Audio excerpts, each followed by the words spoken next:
while. Hold on, I think I went off Uh, of. Okay, we're recording. There we go. Excellent. Thank you everyone for joining us for our NWEBE committee meeting. We're going to start off with a quick roll call, Tammy, just to confirm for the recording that we have a quorum. Okay. Come on. I'm sorry.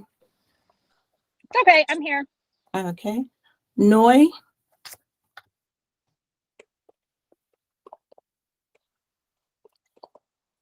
Okay, Councilmember Reed.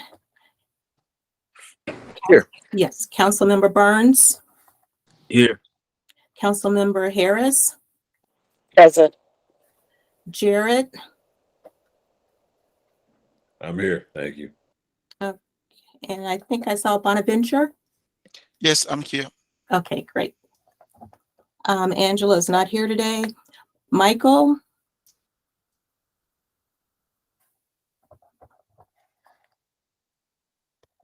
Okay.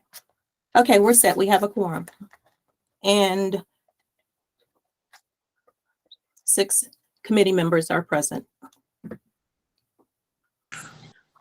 Wonderful. Thank you so much. And let me pull up, still trying to pull up the agenda. While I'm pulling up the agenda, Councilmember Harris, if you wouldn't mind, you may know, maybe you know everybody on the committee, but if you wouldn't mind introducing yourself. I believe this is your first NWEB committee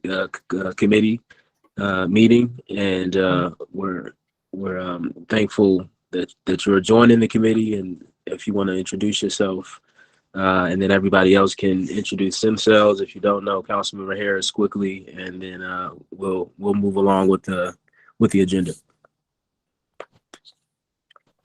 Excellent. So thank you, first of all, for having me on this committee. I'm actually going to park. I was rushing to get to City Hall because I didn't see that it was virtual. And I work until my work is done. I don't always look at a clock. So I'm going to park and put my camera on. Hi, everyone. Chrissy Harris. I am the new Second Ward Council person, and I look forward to working with this committee. I am an Evanston born and raised person, so I feel like I know a lot about Evanston, but there's always a lot more to learn, and I look forward to working with this committee. So thank you. And if everybody else wouldn't mind just quickly going around introducing yourself and either saying kind of what brought you here, or the type of work you do professionally or outside of this committee, whatever you so choose. So who's up first? Yeah, let me go. My name is Bonaventure Fondoran. I work for Rotary International as an economist, and I'm part of this group because I believe there is something we can do to push, minority and women business to thrive and grow in Evanston. Thank you. Nice to meet you. I guess I'll go next. Councilmember Burns. Hello, everyone. My name is Nathan Norman, and I am with the Health and Human Services Department, and I manage workforce development for the city of Evanston.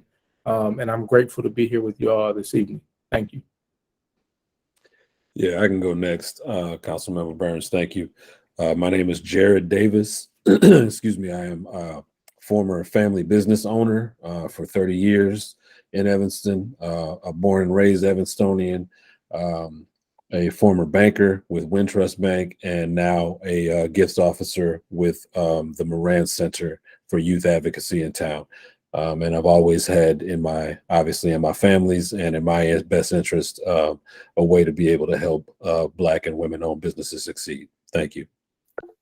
And I don't want people to feel like that aren't on the committee, a committee member, that they need to introduce themselves, because I know I'll introduce everyone later, and then we'll also be here all night. And I want to get everybody back to their evenings. But board committee members, if you could continue to introduce yourself. And Michael McLean is on now.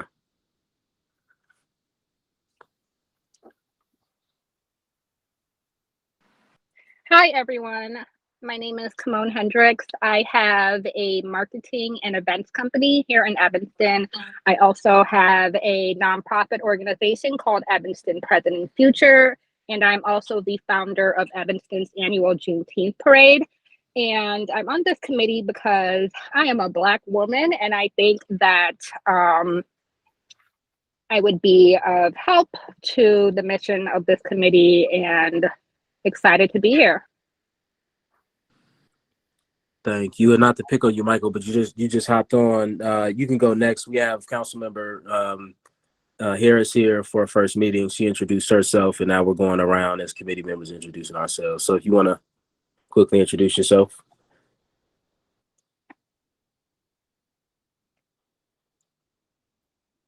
Okay, I don't know if he caught that or not.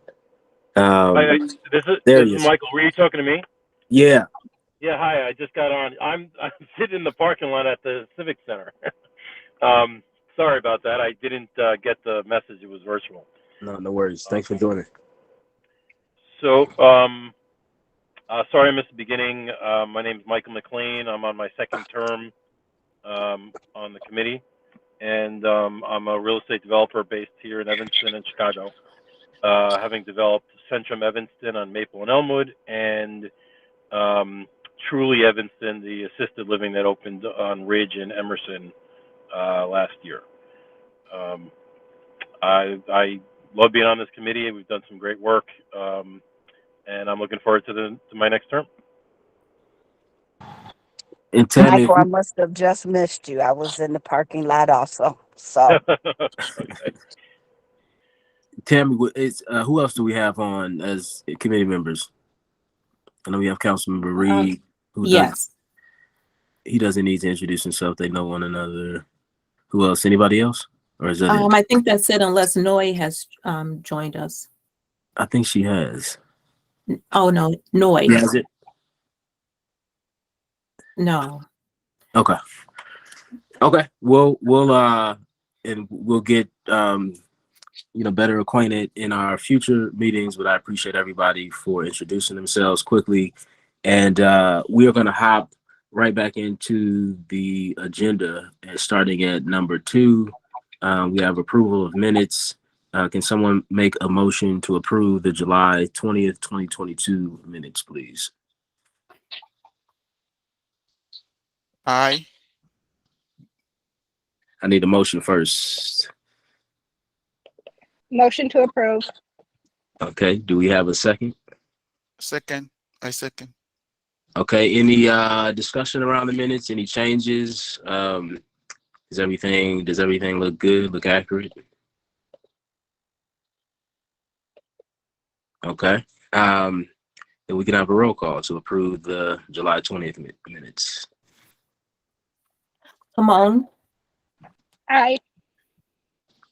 Jared, Aye. Bonaventure, Aye. Michael, Aye. Councilmember Burns. Aye. Councilmember Reed.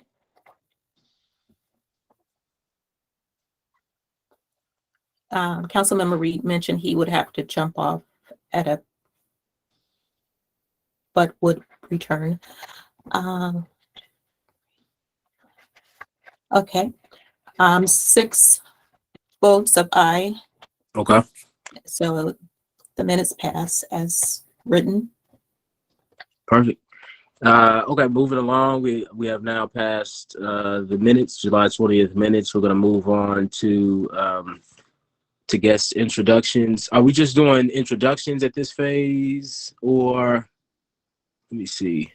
Because I know we're obviously gonna hear from the Aux and Dave later on in the meeting, and so I might just skip to old business, and then so we can discuss the NU or minority business incubator, and then during that item, we can also have some introductions from our guests, if that's okay. Okay. That's fine. I think we also have some new staff that's on the meeting as well, so I'm not sure. We have a new purchasing specialist that's also working on the MWBE committee. John's there. If you want to introduce yourself, John. Hi, everyone. I'm John Gonzalez. As Tammy said, a news purchasing specialist, finishing up my second month with the city. So it's nice to meet everyone. Welcome. Thank you. Welcome. How's it been so far? It's been pretty good. Okay. Well, consider me a resource. If you have any questions or need anything, if I can support in any way, just let me know. Thank you. All right. And you said there was someone else as well, Tammy, a new staff person? Well, not new, but Hitesh Desai is also on the call or meeting, sorry. And I'm not sure if Dave Stoneback is on yet, and also Dirk Price from legal. Perfect. And I know we'll hear from Council Price later on, and Hitesh is here to, I'm sure, to speak about a report. Is he here to speak at? Okay, he's just he's here as staff. Perfect. Excellent. So we are going to thank you for those introductions. We're going to move on to old business, NU incubator, aux update, and presentation. Can someone make a motion to receive this presentation? I move that we move into the presentation of the NU Incubator aux update. Okay, and is there a second? I second. Second. Yeah, I know we needed to do that. You might not even need to do it. I might be. Yeah, I don't think so. Okay, so we have the aux, I believe, representatives from the aux, from Sunshine Enterprises, and from in Northwestern. Dave Davis, of course, from Northwestern. And so feel free to take it away. I don't know who is starting the presentation, but we're happy to have you. This of course, we at our last meeting we had a pretty good discussion overall about a few different topics, and the Evanston Incubator, Minority Business Incubator. We'll see what the latest name is, so we know how to refer to it properly. But we spoke briefly on this topic, and I think there was a lot of interest to learn more about the program and any developments that we should know. And I think the spirit of it all is just wanting to know how we can continue to provide input in the process, and then also how we can support in any other way. So feel free to take it away. Sure. This is Dave Davis. Thank you, Chairman Burns, and also wanted to thank City Council Member Harris, and welcome to the City Council as well. I'm not sure if City Council Member Reed is still on. If he is, want to thank you all and the city staff, obviously, and committee members for providing us with a few minutes tonight to share an update on the Minority Business Incubator. So for those of you that don't know me, my name again is Dave Davis. It's not reflected here in my little screen. I'm not sure why, but I serve as the university's Senior Executive Director for Neighborhood and Community Relations. We have representatives from the aux, as well as Tasha Wilson that's wearing her aux hat. And we have, I think, 2 or 3 members from Sunshine Enterprise. And I can't see, I think we have Trenton and Laura on here. So at some point, if they speak later, I'll just ask them to introduce themselves. But as you know, and as you mentioned, Council Member Burns, last year we announced that the university would invest $300,000 to support a minority business incubator in Evanston. And I came before this group to talk more about our vision and the motivation behind this investment. I'll say that, since then we've put in a lot of work. We spent the past year doing surveys. We talked to minority business owners. We worked closely with the City of Evanston staff, most recently Nathan Norman, who's just been incredible. And we also spoke with a variety of different organizations to better understand the unique business needs of the population that we're trying to serve. And we ultimately connected with the aux and Sunshine Enterprise, which honestly was somewhat serendipitous because at that point, the aux had recently launched their incubator, and Sunshine, as you may or may not know, they have really deep expertise in this space. So honestly, it was a perfect match at the perfect time. And we spent several more months sort of talking about different plans and different structures and a framework that we can create a partnership to leverage all of the different resources and expertise of all of the three partners in the various institutions, so we can create the plan that can best serve minority business owners where they are today, and help to sort of propel them to success in the future. And so I'm confident personally that what we have here in front of you, and what you have pulled up on your screen to the left, and what our friend and partner from Sunshine Enterprise will talk about more in detail, is going to produce and provide an immediate and meaningful impact on Black and Brown business owners and entrepreneurs in Evanston.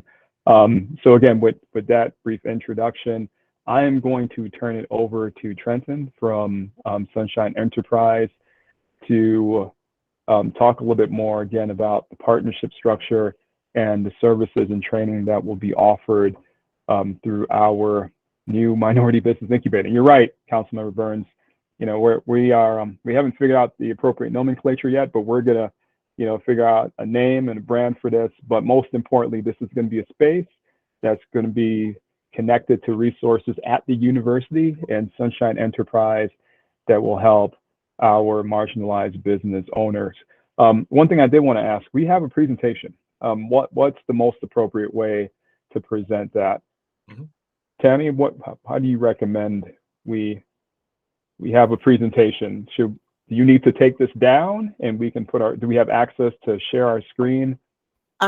You should have access. I can stop sharing. Okay.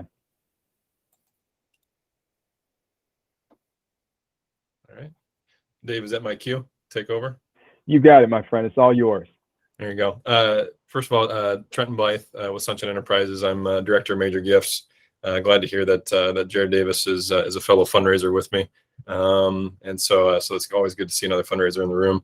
But I have the privilege and the honor, obviously, of kind of setting the table, quite frankly. And thank you all, obviously, for having us as a group, Sunshine included, here tonight to talk to you guys. But I'm merely going to set the table for folks that are on our team to help me along as well. We've got some folks here with Sunshine, Laura Lane Taylor, who's our managing director of programs, really oversees a lot. I mean, all of our programmatic activity, which I'll talk a bit about here in a second. But we got Jackie White, Tasha Wilson, who are both Sunshine alum. And quite frankly, anywhere I go where I'm able to bring an alum with me, I very quickly try to say my piece and turn it over to them, because they're the ones that have lived it and can tell you, way more about it than I can. But I'll go ahead and share our presentation here, and we can get going.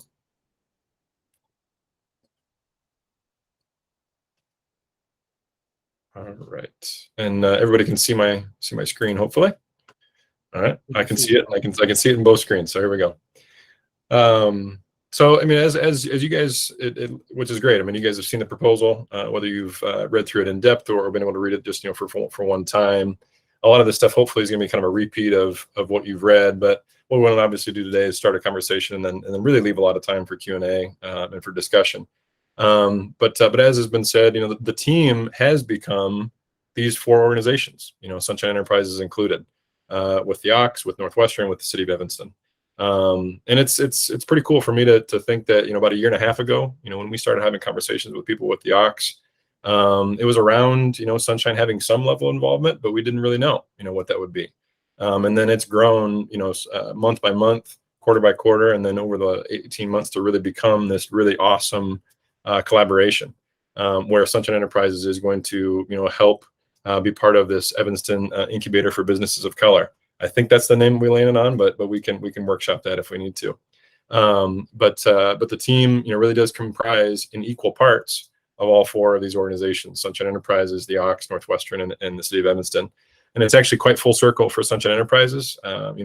We've had a physical as well as programmatic presence in Evanston since 2015.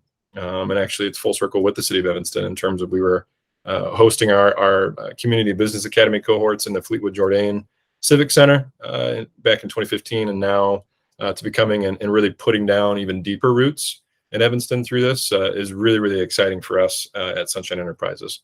And I'll kind of get into how each of these organizations are going to leverage, what we all bring to the table individually, but also then how we're going to piece those all together and really create something pretty powerful for the city of Evanston, and specifically for small business owners of color and women.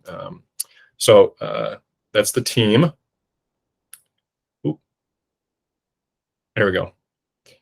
And so when you talk about programming, like what would happen in the incubator, we've got training and support, what Sunshine Enterprises does bring to the table.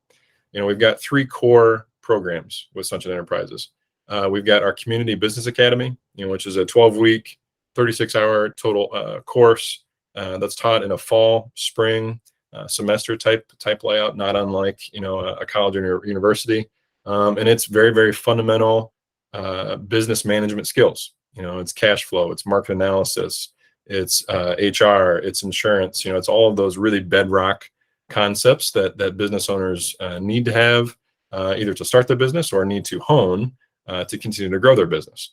And then we've got our business acceleration services, which after graduation, each and every alum, Jackie, Tasha, Tiffany Holmes, who's another co-developer on the Ox, all have been through the program. They've all graduated. Now they all are going to be lifetime members, of our alumni base, which get business acceleration services, which are all of those wraparound services that hopefully help a person start, grow, and scale their business how they want to. So it's 90-day action plan coaching, it's mentoring, it's expert-led workshops, it's focus groups, and so all of that together is for the lifetime of the business that a person has right now, as well as any business that they might have in 3 years, 5 years, 10 years, 20 years. And then that actually leads right into another, wraparound service, really, but that's growing into its own programmatic area, is credit to capital support.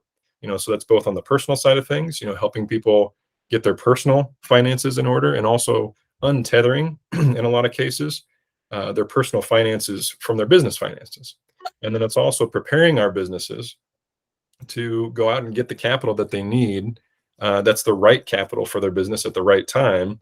And so, that's helping the business and the business owner prepare for that capital in whatever way that needs to happen.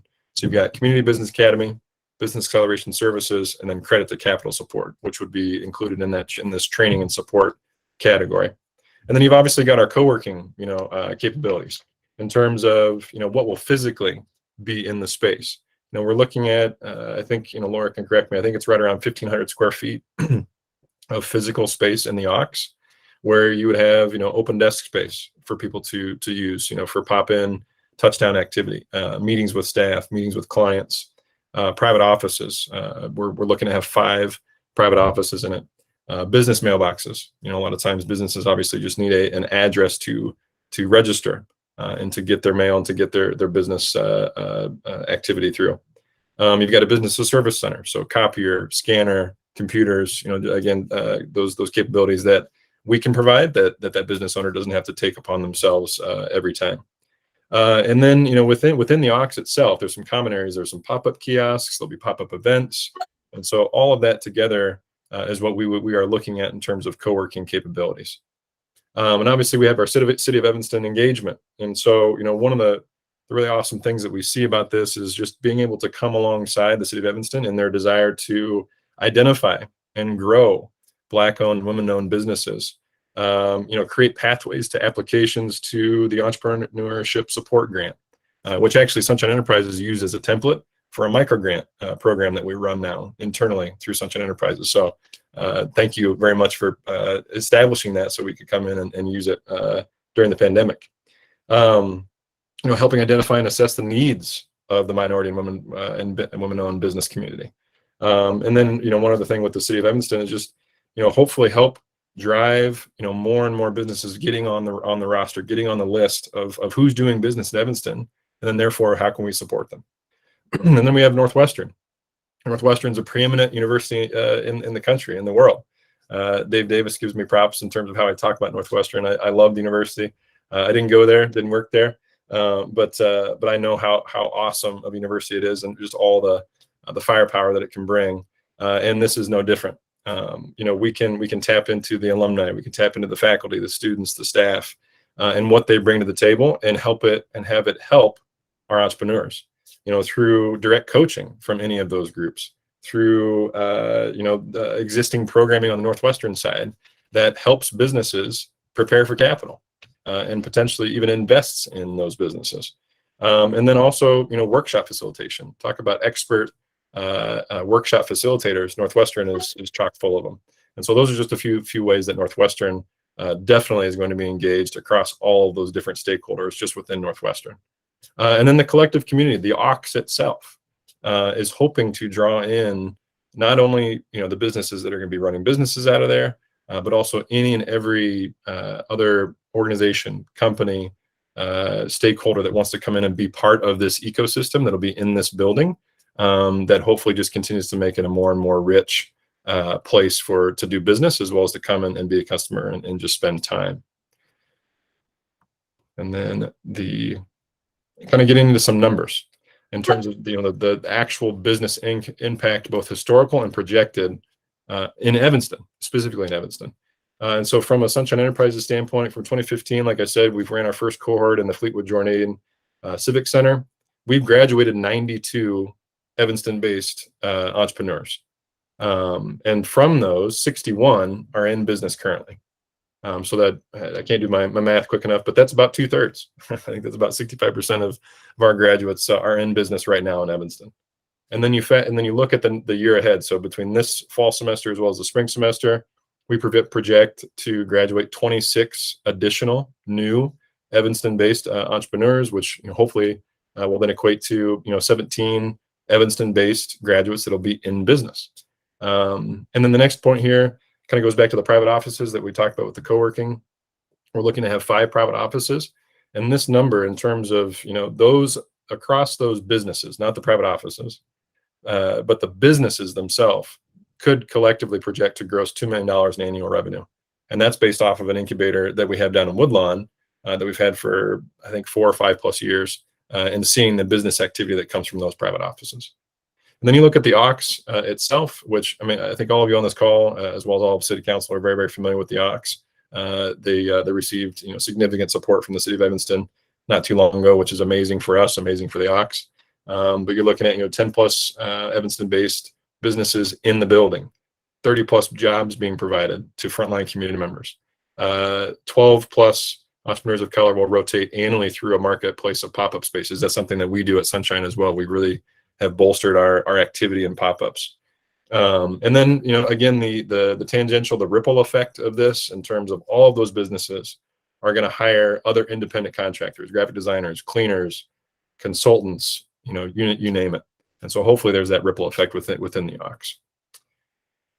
And then this is the point where I'm going to turn it over to the experts in the room, which are going to be Jackie and Tasha, and just kind of give everybody a sense, a flavor of what it's like. What does it mean to be a Sunshine Enterprises entrepreneur? From you learn about Sunshine, you go to the CBA, you graduate, and then you're able to tap into those wraparound services. So Jackie, Tasha, you guys can sort of take it away from here. And then Laura, obviously, if I missed anything, you can come in and wrap us up. But Jackie and Tasha, go ahead and just share what your answer is, to that question right there for the group. Good evening. I'm Jackie White. I'm a lifelong Evanston resident as well. And I am part of the AUX project as a co-developer and aspiring entrepreneur.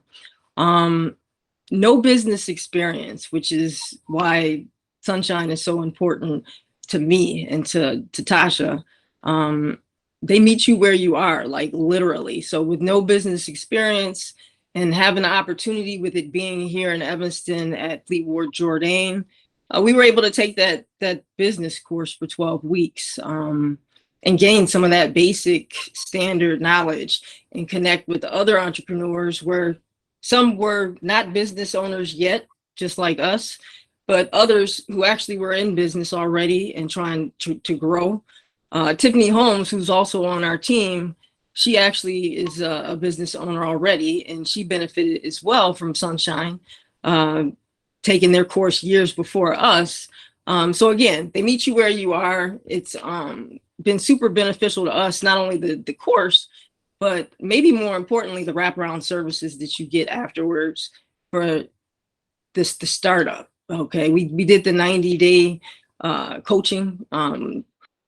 That was super beneficial. You know, like at that point, they're helping you with your plan and actually pushing you to actually take the steps that you need to actually obtain your goals.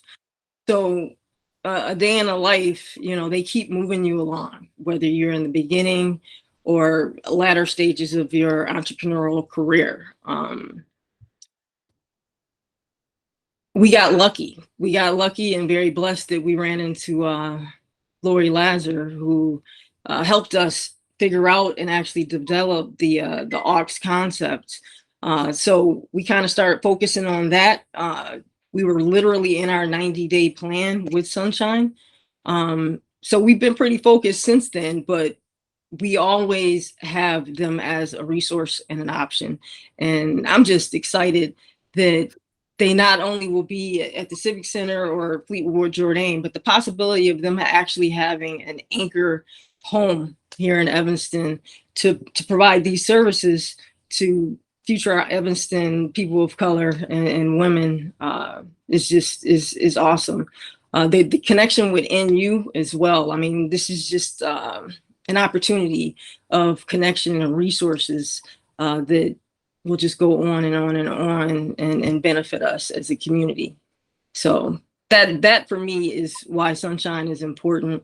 And I'm just excited to have that. We were going to have them in our corner regardless, but the idea that they're going to connect with the city, connect with NU, and then actually be an anchor like the Laundry Cafe and Wellbeing Chicago is just is very exciting. Mm-hmm. Thanks, Jackie. And I just want to speak on the team. I think Jackie pretty much summarized the greatness of Sunshine. And I promise you, there's not a day that goes by where we don't get an email about how to go get some money. It comes every day like clockwork. So that is real. But I want to talk about the team. And I also, as a long life Everstonian, 5th generation, we're always proud to say it, to see Northwestern, in addition to Sunshine, be in the Southwest Evanston, to me is important because as a kid raised here, we don't necessarily see the purple on the other side of town. And I just think it's time. So I think collectively with this team and the work and the meetings and the ups and downs and just trying to figure it all out, I think this is a special opportunity that the city of Evanston, Sunshine, the aux, Northwestern, that we're all proud to be a part of. And thanks for hearing us tonight. Thank you, Tasha. That was fantastic. I think the only thing I'll add right now is that what you're seeing here is our theory of change in action. Our theory of change is that when you give entrepreneurs who are civic leaders the tools that they need, they will create new economies.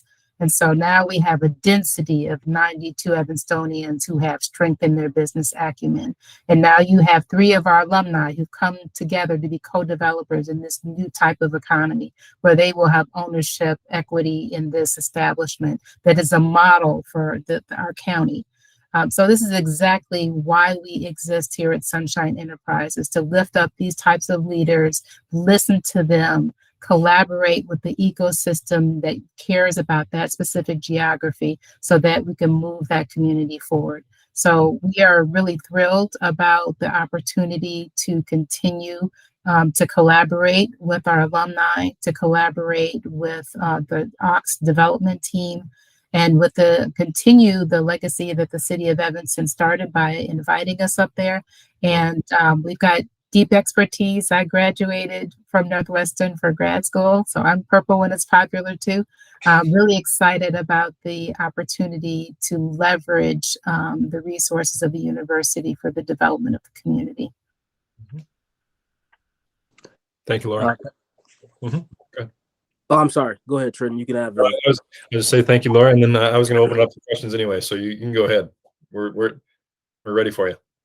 Perfect. I just wanted to quickly say this is definitely one of those, if you want to go far, go together moments. I'm excited to see this come together in this way, and you know, I don't see a way that we can't win when we all work together. So this is great. Before we open up to committee members, I wanted to give Nathan Norman the ability to kind of reintroduce himself in case folks. We had some folks who came on. If we had any community members or committee members who came on a little after he introduced himself, and then also Nathan, to give you the first opportunity to ask any questions as our workforce coordinator for the city of Evanston, or to share any thoughts or make any statement about this this program or initiative. Oh, yeah. Well, thank you so much, Councilmember Burns. I appreciate that.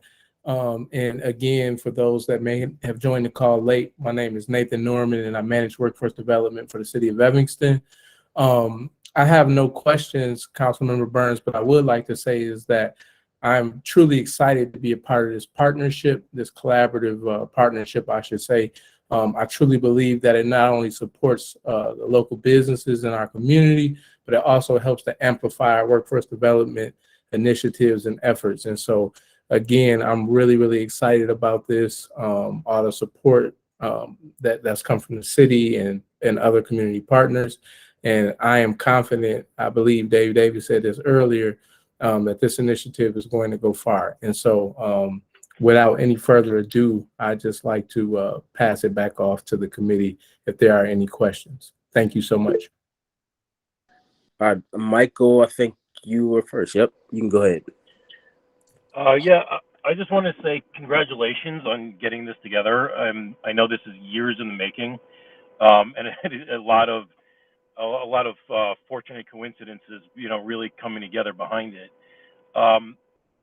I think the whole program just sounds incredible, and I can't. If there's 90 people out there now with another 25 on the way, like we're gonna have hundreds and hundreds within a few years, right? And that it's an amazing thing to see happen with years of like wanting, and then just like bam, I show up for this meeting and here it is. So thank you for everybody who did all that work, because I remember listening to the surveys and listening to the findings and listening to the challenges over the last 2.5 years, and to see it coming together like this is great. I do want to remind everybody that one of the challenges that we all discovered when we did a lot of investigation, and the students did a lot of investigation, was one of the gaps that we have in our minority and women-owned businesses and local-owned businesses in general, is a connection to the greater community that allows for a bigger exposure, a bigger retail exposure, and an opportunity to build customer base. That was something that was very much on this committee's minds a few years ago. It kind of went, we did some work on it, then it kind of fell off. And with this foundation that's so incredible and robust now, I would love to engage whoever wants to engage on the committee or elsewise in the conversation now. How do we get more locals buying local, shopping local, searching out local entrepreneurs, whether it's for a haircut or landscaping or a purse, right? How do we do that?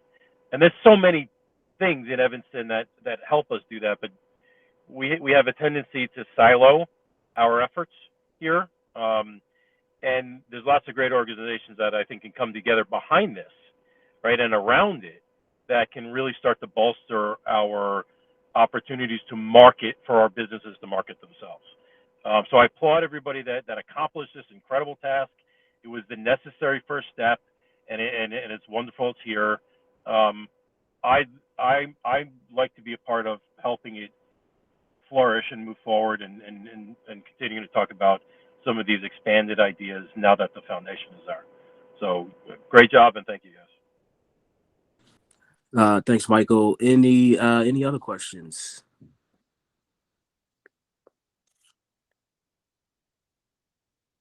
I don't have a question, but I just want to say that I'm very excited about the project. Watching it and hearing all of the things just makes me very excited. And being a lifer of Evanston, it makes it easier when you know somebody, you're willing to pay that extra dollar because I know this person and it's right here. I watched them grow up, or they watched me grow up. So I'm very excited about all that I'm hearing this evening. Being the new kid on the block, I'm just very excited. Thank you. Thank you, Councilmember Reed. Yeah. Hi, Tasha and Jackie and the whole team. I just want to say I'm also really excited about the project. I'm glad to hear. I got Jackie's update not too long ago from the state. Really excited to hear that you all are chugging forward and getting everything you need to make this a reality. And so, you know, I think we've done a start, but anything else that you know, the city can do to support and boost the viability of the project, please don't hesitate to reach out to us. All right. Any other questions? I have one or two, but I want to open it back up one more time. Any questions from our committee members? Okay. Oh, I'm so sorry, Bob. I have a couple questions No. actually. Absolutely. Go ahead. Just a couple quick questions.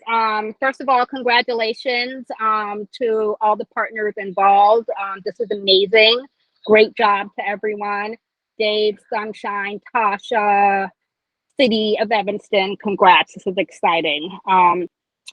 Just a couple quick questions. So when you guys say businesses of color, is this in the Ox and the incubator and what you guys are building, is this for businesses of color or Black businesses? Come on, that's a great question. Trent, do you want to talk about that? Yeah, I mean, from a Sunshine perspective, you know, the majority of our you know, students are you know, entrepreneurs of color. You know, so you got, you know, 95% of our entrepreneurs are that. Within that 95%, I would say probably, you know, 92, 93% are African American, with a growing Latino population within that. But I would say, so from a Sunshine standpoint, you know, that would be, you know, we would continue to serve that demographic there, and then within that, you know, 3/4 of our entrepreneurs are women. And so, you know, from a Sunshine standpoint, that is what we will continue to serve.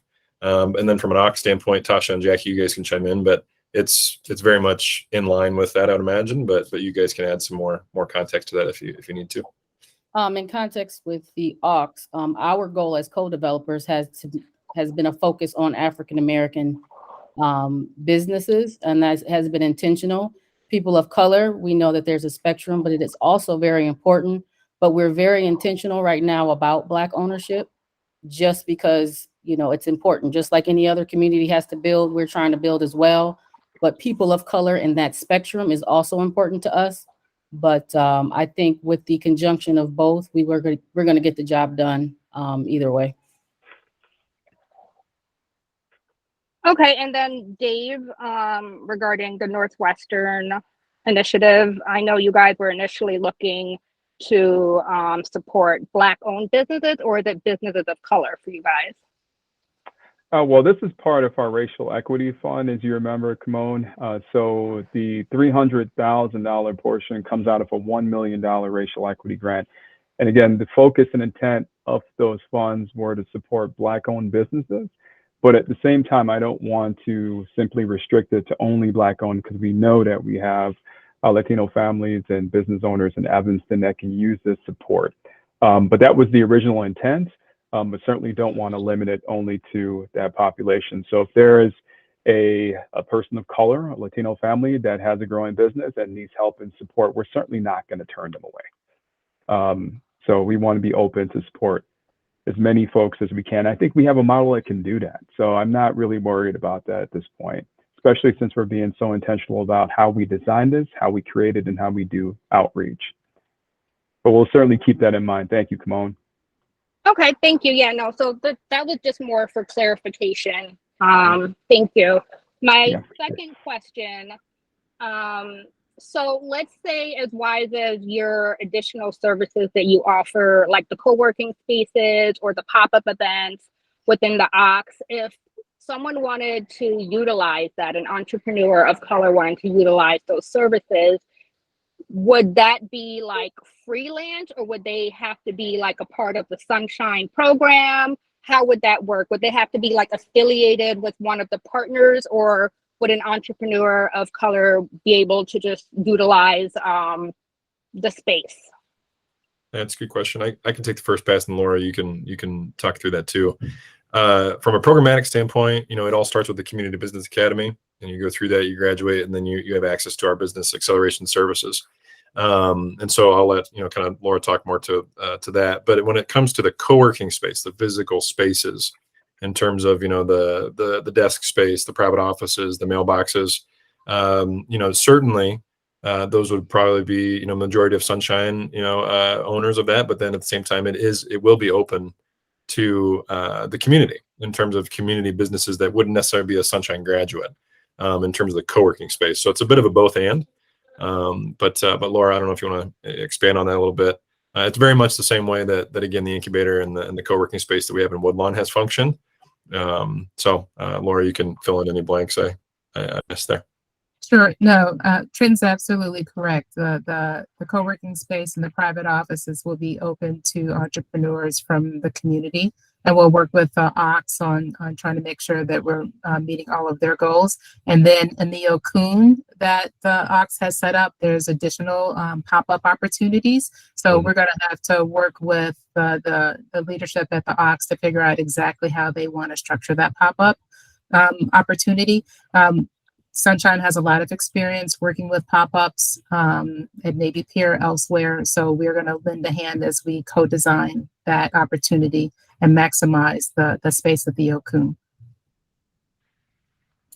Okay, thank you for the clarification. Yeah. Thank you, Timon. Right. I'm sorry. One more thing there. Is that you, Trenton? Yeah, go ahead. Yeah, just there's hopefully synergy that happens, and it probably happens, and I just don't know all the details on it down in Woodlawn, but there's hopefully what happens is if you have businesses that are using the co-working space that aren't Sunshine alums, they want to take the Sunshine program, and then they go through the CBA, they go through BAS, they grow their business, and off they go. So hopefully that is what happens, because again we see that happening down in Woodlawn. So there's hopefully that full circle type activity. Yeah, so my first question is, I noticed on one of the sections of the presentation, it talked about initial engagement opportunities could include, and 3 out of the, I want to say 5 of these are kind of very closely connected to what I would say the work of the NWE committee is, collaborate to identify Black-owned and minority-owned businesses in Evanston, identify and assess the needs of minority and women-owned businesses in Evanston on a regular basis, create and maintain an updated list of minority and women-owned businesses in Evanston.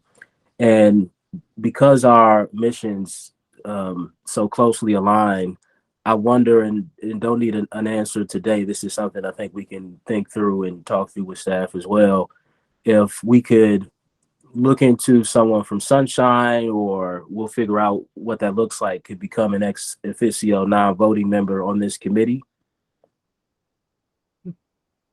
so that collaboration is, is continuous and kind of built into our city governance.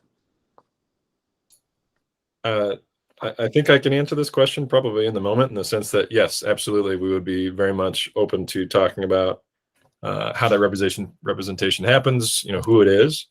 Could be something that somebody that's currently on staff, but then we also have visions of having a staff member that's pretty focused on this incubator to really, be managing it and promoting it and all that stuff. But thank you very, very much for that invitation. Yeah, we'll talk about it as a committee and decide as a committee. I just wanted to throw it out there to see if there'll be some interest. I think Michael was the one that brought up siloed work, and because again the work is so closely connected, it would be great to partner with you on an ongoing basis. So that's good to know that you're open to that. Mm-hmm. Secondly,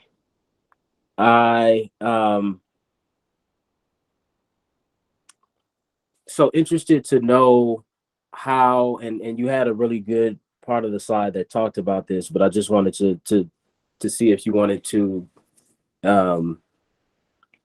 add anything, how Northwestern's connection to this changes things, because in this first scenario I'm going to provide is not a bad scenario, which is this could be perceived as Northwestern found an existing workforce program in the city, or entrepreneurship training program in the city, and said, oh, This is already happening. We don't need to duplicate efforts. Let's just make a contribution to it, which is not a bad thing. But then another way to look at it could be that Northwestern is still committed to, I think, what the community was also looking for, which is, yeah, we know there's some good work happening and some important work happening, and where differences are being made, businesses are being created and supported, but that there was this feeling that we needed something else too. We needed this extra oomph, this extra sauce, right, that is missing in the community. And so I'm interested to know how Northwestern and even how Sunshine Enterprises, because you've been around for a while, is what is that, what is that additional thing that we can all get excited about? And again, I think some of it is already here, talked about Northwestern with direct coaching services, potentially being open office hours, a year-long mentoring opportunities. So some of that is baked into it, but I did want to give you an opportunity to go back over that. Hopefully that makes some sense. Thanks. No, that council member, thanks for asking that question. I think that makes tremendous sense. I would start off by saying, beyond the direct services that will be offered through Northwestern University as part of this partnership, I would say simply having the Northwestern brand associated with this and all of our brand equity makes a huge impact. Especially when we talk about how do we connect with other business owners and capture that spending from the general public into this space, right? And so Northwestern, given our international reputation, we have a strong business school, we have folks that are doing research in this area, we have MBA students that are brilliant and they want to give back to the community. And so we have all of these pieces, and as I call them, our intellectual assets, that I think could simply just catalyze the work that we're doing here as part of this partnership. So I would say from top to bottom, from our brand equity and bringing folks to the table and making sure that people inside and outside of Evanston, are paying attention to this partnership and are willing to spend their time, energy, and effort to make this successful. I think having Northwestern there certainly adds to that credibility. It certainly helps to make that a little bit easier. And then we have an entire population of really smart young people and faculty members that live in Evanston, that care about racial equity, that care about minority entrepreneurs. And we have an entire innovation center. And so there are all these natural connection points between the university and the city of Evanston that, again, we can capitalize on at this point. So I think the timing is great. The opportunities are endless. And it's just up to us to structure this in a way that makes sense and where we can really just hit the ground running. So that's what I would, from a Northwestern standpoint. Laura, go ahead. No, thanks, Dave. Yeah, I was going to say, I'll just add to that. Our executive director, BJ, is also listening in, and we just came from a conference that specializes on how to get universities more engaged in entrepreneurship training in creative ways.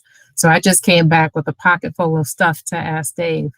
There it is. Yeah, so we're in a continuous learning process about how to leverage the strength of the university in economic development. And so we really see this as a complementary venture.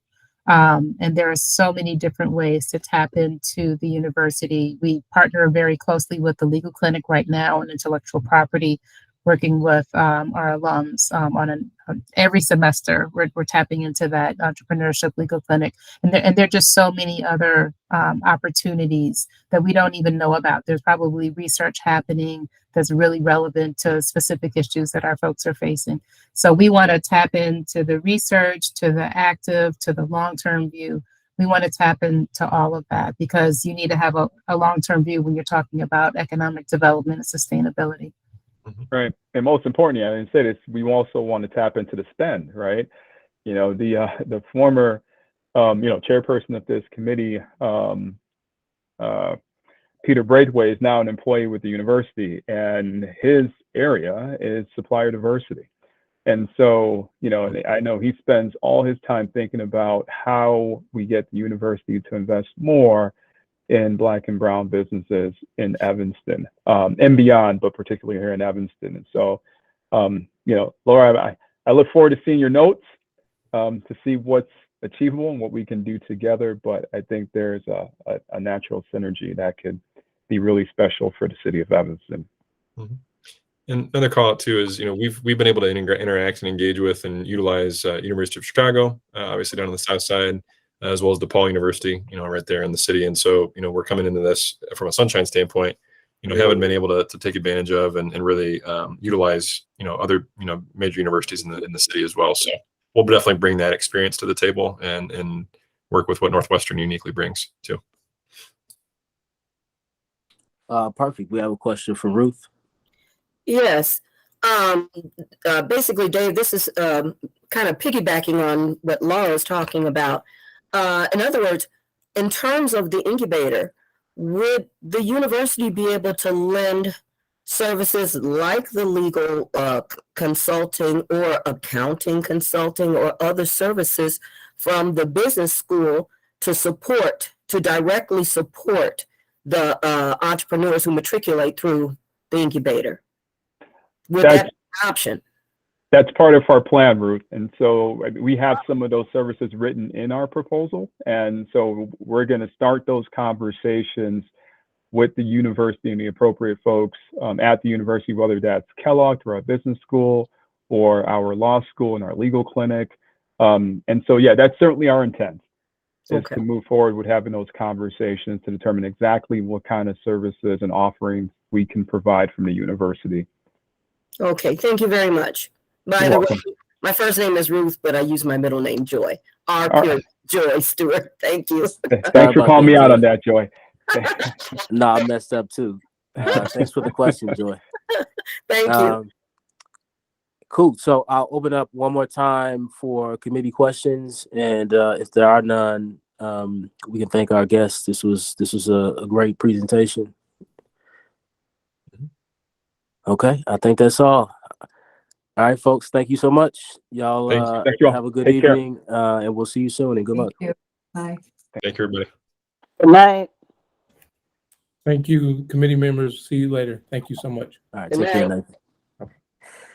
Okay, we still got a few things to go, and because of it, the idea was to read the NWEBE and LEP tracking report independently for this meeting, and then if there are any questions, we can circle back at the next meeting if that's okay. But we have quite the agenda, and I didn't want to keep us too long.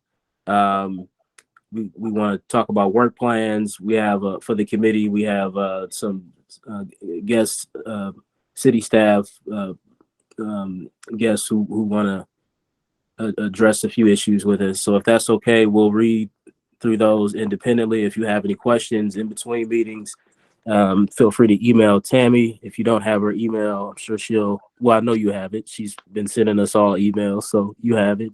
And feel free to connect with Tammy with any questions between meetings.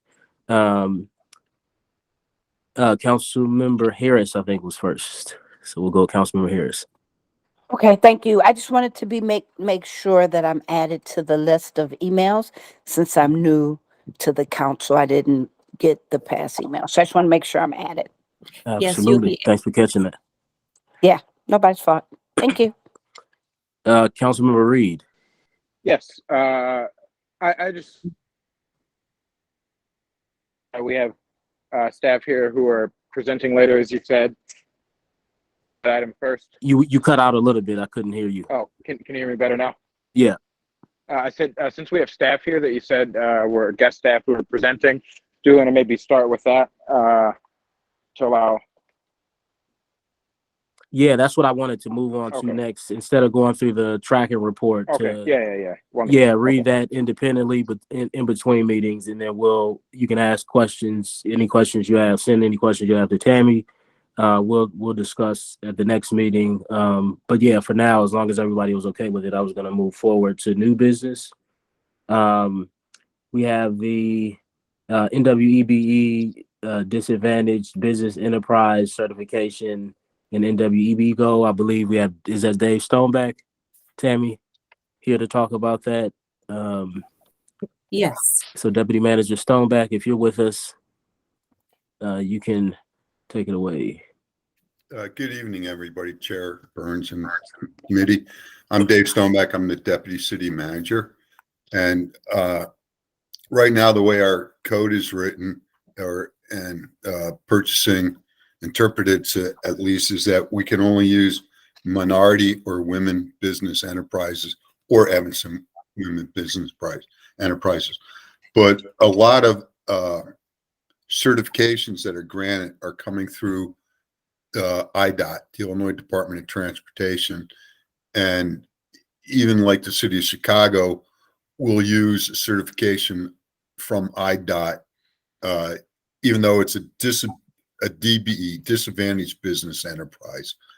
And so sometimes they're women enterprises and sometimes they're minority enterprises. But if they go through the state, the only certification they get is as a disadvantaged business enterprise. And on the document that Tammy's brought up for us here, if she scrolls down just a little bit, you can see that there's a wider group of businesses that would be certified as a DBE. So you have your Black American, Hispanics, Native, Asian Pacific, subcontinent Asian women, and then any other socially and economically disadvantaged by the small business enterprise. So I know that the council members are concerned if somebody asks for a waiver from the MWEBE participation, but I'm not going to say a lot of times, sometimes they provide a DBE certification and purchasing does not accept that as being a minority or women's enterprise. And then they're asking for a full waiver. And I just thought that this would be something that the committee should be aware of and potentially give guidance to the purchasing department that a certification from IDOT as being a DBE would be acceptable for the Evanston program. And that's my question to the committee, if they have that. I am not an expert in this. I think the sheet that we provided, responds to a lot of questions that people have. So with that, I'll turn it back to the committee or Tammy. Yeah, questions or Tammy, if I don't know if you wanted to add anything before we open it up for questions. Well, just before we open it up for questions, I did want to mention we do accept DBE certification for federally or state-funded projects. Just city-funded projects, we do not. So that would be the clarification and what we will be looking for direction on. Thanks, Tammy. Bonaventure, you are first. Yes, my question is why Visit, what is the rationale behind Visit not accepting the DBE certification? Is it any reason that we don't know or something specific to this DB certification that the city reject them? Tammy, I'm going to have to let you answer that. I'm not sure why purchasing historically in the past has not accepted them. Well, historically, that's the direction we were following based on previous practices and based on the certifying agency and the due diligence they require to meet the requirements.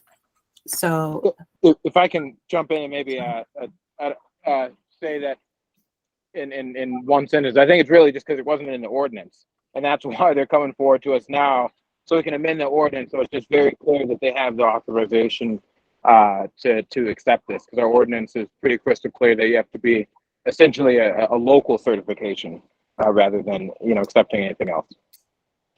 Okay, thank you. So therefore, just to piggyback on that, if I'm understanding Alderman Reed, that means that none of the state, because the state, of course, has a multiplicity of different types of certifications. Like mine with the state is a WBE, and previously it was a MWBE, and those were for the state. So am I to understand that that Evanston doesn't accept any of the state's certifications? I think this is basically geared towards Tammy. the city accepts WBE certification from various organizations, IDOT, CTA, oh, I'm sorry, I don't have the form up in front of me. Well, the state of Illinois does. City of Chicago, PACE. So there's various agencies that we do accept WBE certification from. It's the DBE. That's not, as Councilmember Reed stated, it's not in the ordinance for the city. Right, but I think my question a little bit more specifically though is those other that's a certification from the state of Illinois. So what I'm asking is the other certifications from the state of Illinois, are they also not in the ordinance and available to be utilized? No, the ordinance would allow, if you have a certification from the state that certifies you as a women business enterprise, that's acceptable. Oh, okay. IDOT does not certify somebody as a women business enterprise. Their only certification is a disadvantaged business enterprise. And so we're just, and a lot of out-of-state companies go to IDOT because IDOT has so many of the large projects that they get their certification through IDOT. And then when they try to provide it to the city of Evanston, it comes in as a DBE, and that has not historically been accepted. And if it's a code modification, we can look at that, but we wanted to get concurrence of the committee before we would try to change the code. I understand now. DBE certification. Thank you for that clarification. Thank you. And before I go to Michael, I should have introduced Joy. Ruth threw me off, and now realizing that this is Joy Stewart. So Joy is a community member, business owner, has applied for different bids with the city. More recently, a bid we put out for a community engagement work here in the 5th Ward. And just in my conversations with her after the bid closed and this particular contract was awarded, she's had some really good insights. And obviously, as a women-owned and minority-owned business herself, I invited her to participate as a member of the public.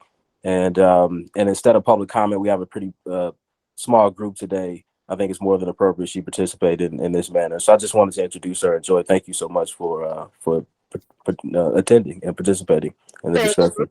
Thank you very much. I have prepared a brief statement, but that's okay. I think that our time is waning now. We'll open it up towards the end for public comments still. Michael. Yeah, thank you. I just want to say again, kind of a little more, institutional knowledge here. This has come up before. We've talked about, a lot of our code was written in the 70s. I mean, like some of it was updated in the early 2000s. The idea of what is a disadvantaged business and a disadvantaged person or a group that is experiencing inequality has grown and changed and expanded a lot just in the last 3 years, never mind in the last 30. And there was a discussion when Jessica was on the board, who was an attorney, and that would have been really helpful. She did help rewrite some of the mission statement of the committee, I think about 4 or 5 years ago. But I do think that, again, a topic for future conversation on this committee is we really looking at our mission statement, our guidelines, our purpose in Evanston is something that we need to start with definitions, right? Like a lawyer would, and start with really what this committee can become and what has been growing its influence and growing its guidance within the city.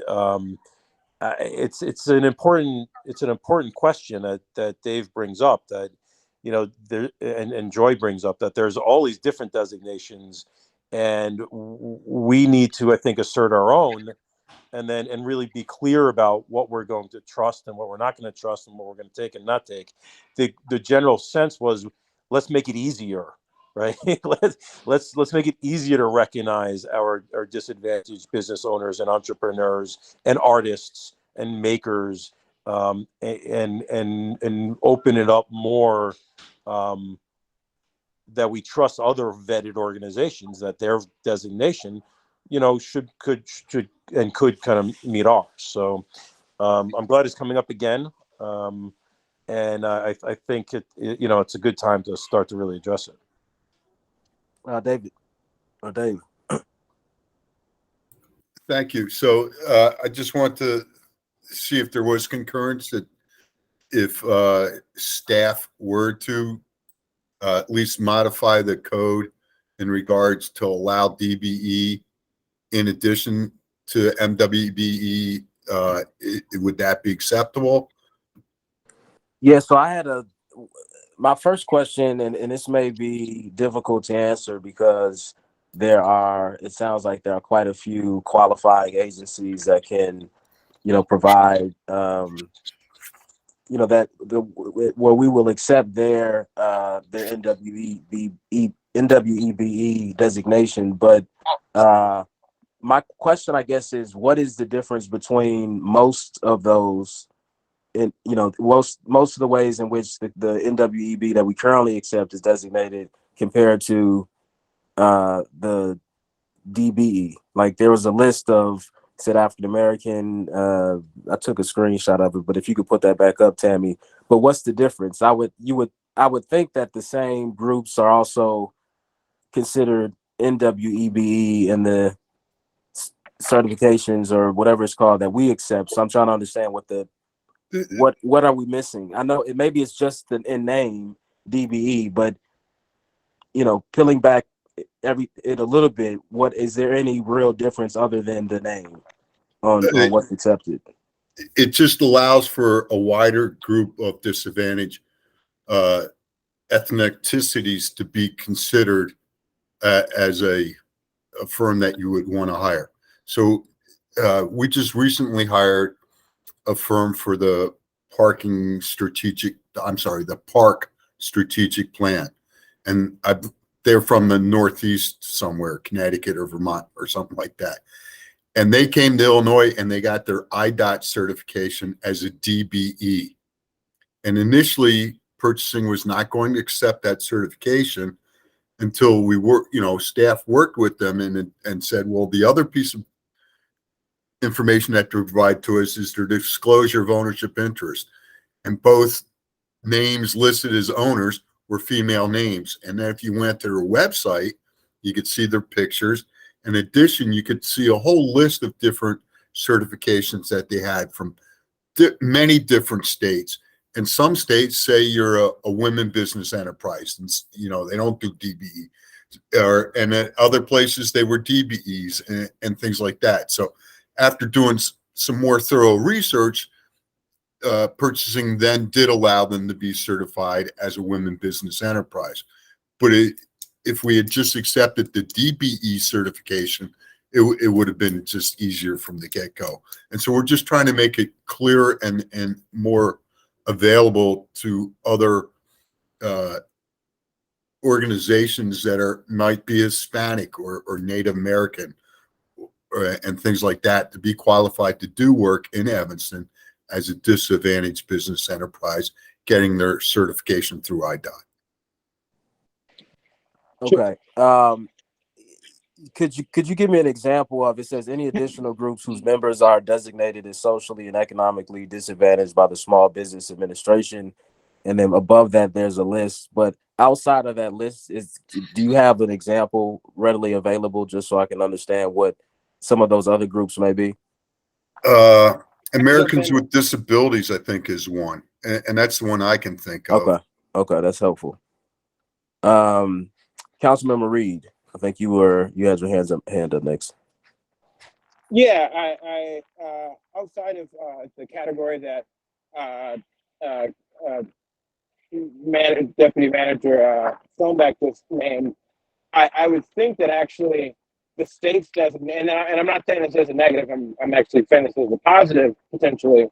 I would think that the state's designation, again, outside of folks with disabilities, might be a bit more stringent than Evanston's, because just by the language, ours just is minorities generally, where theirs isn't seemingly just minorities. It's a disadvantaged group, and so one could argue that maybe certain minority groups, maybe such as the Jewish community, which has had the same kind of economic uh, issues that other minority groups have had, maybe that under their certification, I'm not saying I know this for sure, may not count as a disadvantaged group.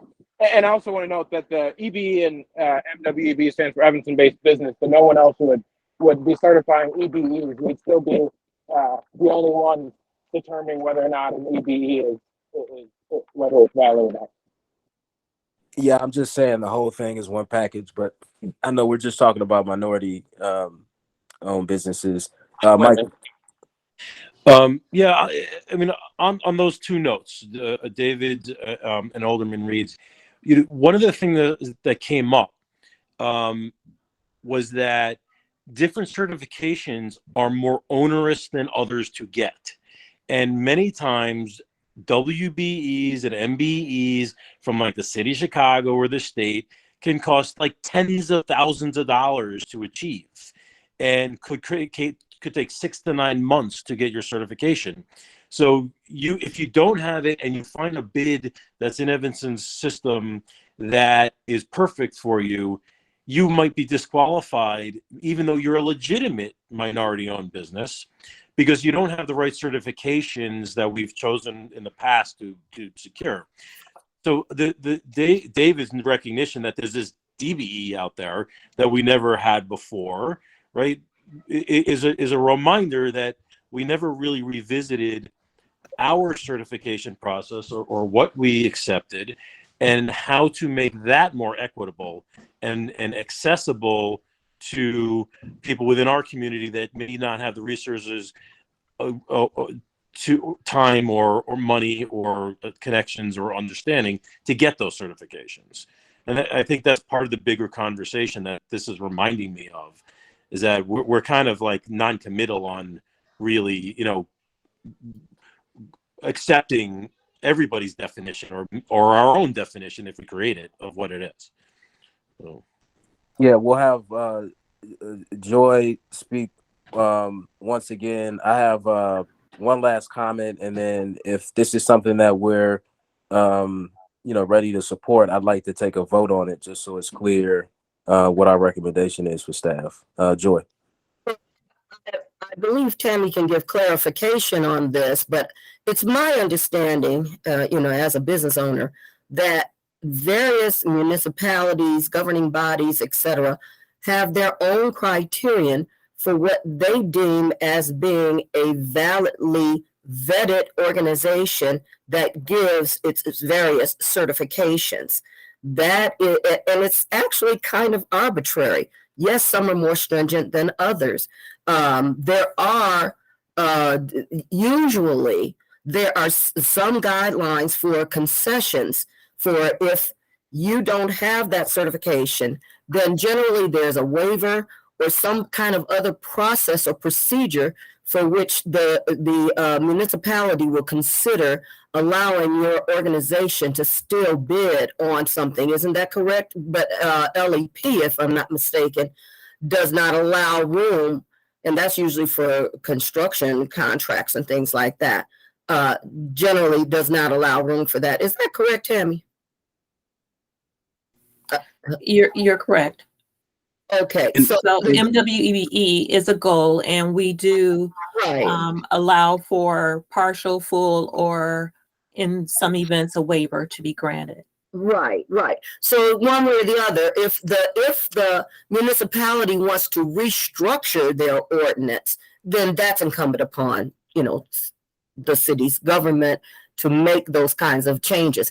I will say to Michael McLean's point that most of those ordinances were established 50 years ago or what have you.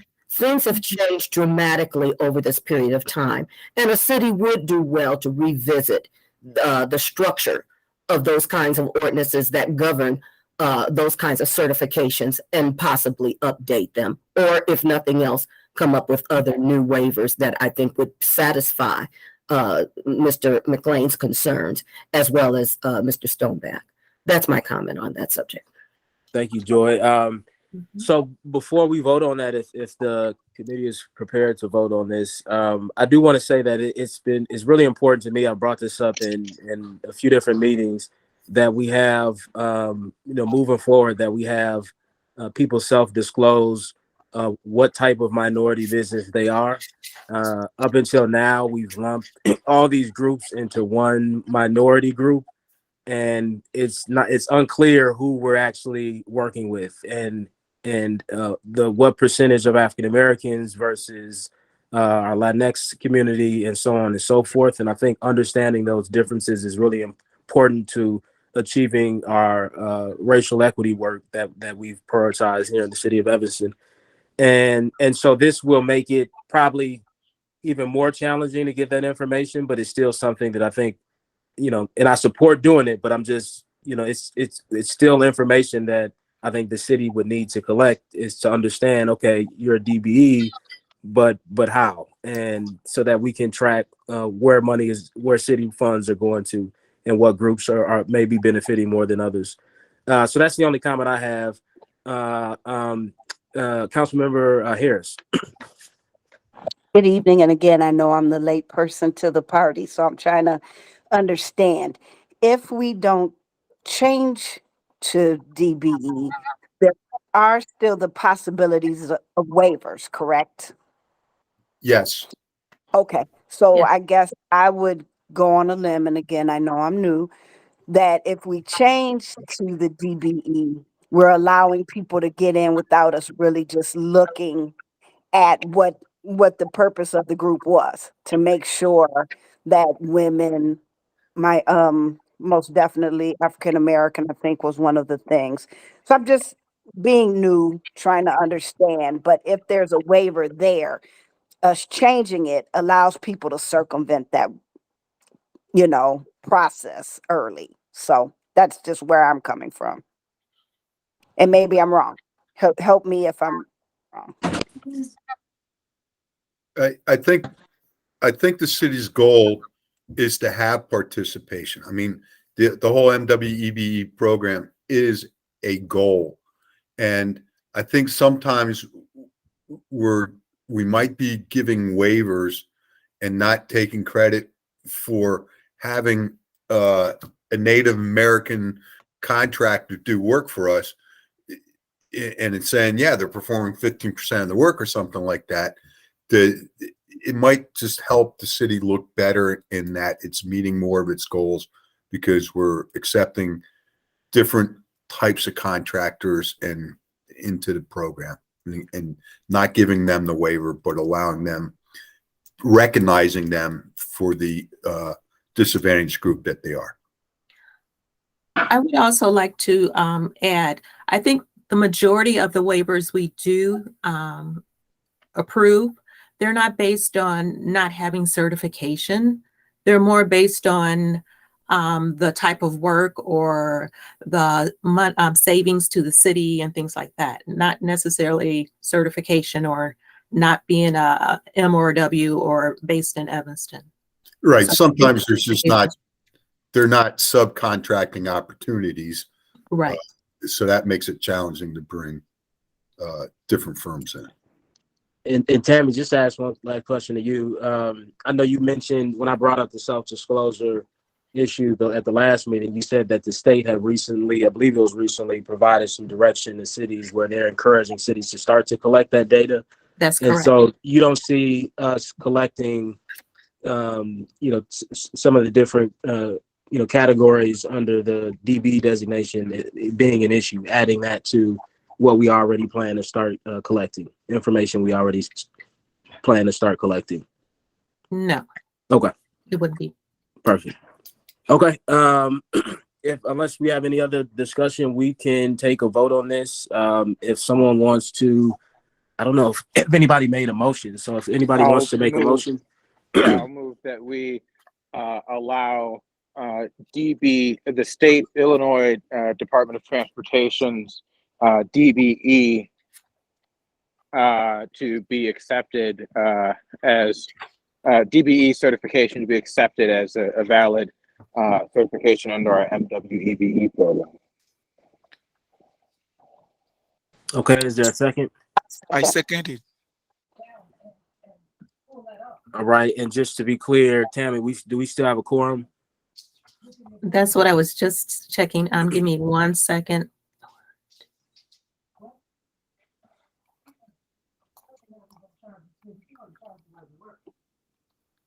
Councilmember Reed is still here. Oh, he just made the motion. I'm sorry.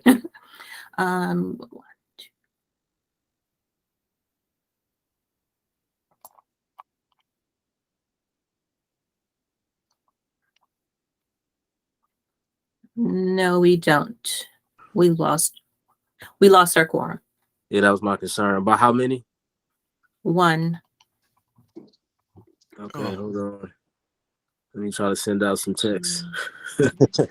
If we can't get it on this month with a quorum, can I just suggest that we, even if we do with this particular one, that again we think about some of our priorities as a committee, and that the definition of what WMBE means in today's world might be different, and that we look at that as a committee and as a city, and and line up the priorities and line up the new, whether it's legislation or just policy, where we go with it. I mean, even if we can't vote on it as a quorum, I think it sounds like there's a lot of interest in further discussing that. And Dave, is this something that you would need, that we would need to bring to council anyway, or what would be even if we had a quorum, we voted on it, what would be the next step for it? Yeah, the next step would be to work with the legal department to get an ordinance crafted and bring it to city council for introduction. Okay. I mean, we could also just provide, unless, It seems like we've given direction. Yeah, that's what I was going to say. Move forward. Yeah. I was going to say, we don't. I feel comfortable asking legal to start crafting the ordinance. I believe that there's concurrence here, so I can do that. Okay. And then I just wanted, Mr. McLean's brings a very good point out, in that it actually, this whole committee was created by a resolution, and most boards and committees in Evanston are done, they're codified. And so it's by ordinance, and it gives more specific language about how many members are on it and what their goals are and things like that. So I'm not saying that we're going to start this tomorrow, but in the long run, I would hope that in 2023, when we're more fully staffed in the city manager's office, that we would work with this committee and try to create an ordinance to establish the committee by ordinance and put it in the city code, and work with the committee to define what your objectives are and codify that, rather than just by the resolution. If you look at the resolution, yes, please, it doesn't really say that there's council members on this committee. It's supposed to be 9 members. I think you might have 10. It doesn't really reference that there's council members on it. So, the whole way this is structured, this committee is structured, has morphed from a resolution established in '97. And I think it'd be a lot better to put this in the code, but only with a lot of guidance and information from the committee as it exists now, to make sure that we get where we want to go with this committee. So if I could just add to that, David, because I think that was very well said. I want to point out that we're actually a subcommittee. We're not even an actual standalone committee. So we're a subcommittee to economic development. So, and Michael, we found out that actually not true, and we actually are. And I don't know if Council Price is still here, but he pulled up old dusty 1997 resolution, I think at our last meeting or the one before it, and we actually report directly to City Council, which was new, and I think that's great. Great information, But exactly. But we we're have gonna acted like a subcommittee for a exactly long, for a long long time. time, maybe So since 1999. Who knows, yeah, right? I mean, 3 years ago we had a 25% compliance or something like that with our mandate for locally owned participation in our contracts, and in only a few years we were able to really focus on not being punitive and collecting fees, but actually getting people to conform. And I think we ended up at like 80% a year ago of conformance. I mean, it was incredible to see the turnaround. And I think this committee really has been reluctant to be a force of its own. I think it's time. I mean, We got some stuff on the agenda if and to talking about just that, but we're gonna let Deputy City Manager have his evening. I think you have, as Councilman Reed said, the direction that you need. We appreciate you taking your time to talk us through this, and we'll see you soon. Thank you. Have a great night, everyone. All right, take care. All right, next up we have still in new business under B, discussion to amend section 1-17-1 of the city code, purchases of goods or services. Tammy, are you're presenting on this one, right? Well, that was part of Dave's Oh, okay. presentation. It was just a copy of the current city code relating to MWEBE. Okay, thank you But for I that think if clarification. maybe we can jump to item 7. I know Council Price is still on the call. Is he still with us? Okay, yeah, I see it under Susan Price. That must be him. Yeah, I had to jump. Tammy's kept me busy today. I was in court for Tammy doing her bidding all day today, and so I had to jump on. No worries. She's a taskmaster, man. I don't, think she's so nice. That's not true. Dirk, I saw you're coming up as Susan Price, and so I didn't know you were here. I would have called on you sooner. No worries. Sorry about that. So yeah, we'll jump to other business, and then we'll jump back to C and on new business, which will be our final item on our agenda. Thank you everyone for being patient and staying with us. But yeah, on the other business, we have a legal clarification of NWEB goal and LEP fund. This was another. This came from a question that we had at the last meeting, trying to better understand why.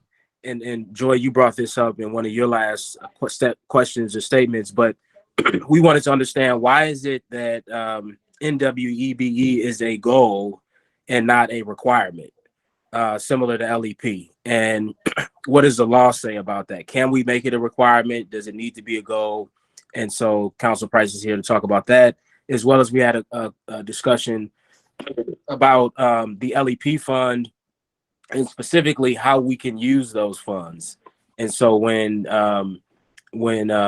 people opt out of the LEP program, there's the fee that's assessed. They pay the fee. It goes into a fund. We wanted to know, hey, how can we use it? Can we use it to buy as an idea that Nathan Norman had, which I think makes a lot of sense. Can we buy work boots? Can we create a website with those funds? Like, what can we do?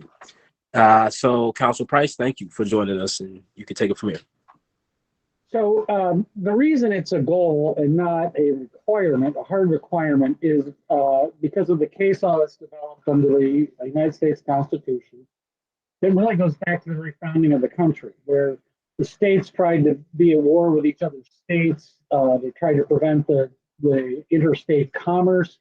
And so there were protections given to the citizens of the United States that states, and therefore local governments, can't interfere with certain rights to cross state lines, to do business, that if you're going to do any of that, then it has to pass the strictest scrutiny, which is a favorite topic of Councilmember Reed's. I'm sorry he's not here, but it has to pass the strictest scrutiny to do any sort of restriction that is in any way based on where you live as a resident. And some things do, but in general, when it comes to the power of the purse, it's been decided that a couple things are needed in order to do it, to do anything.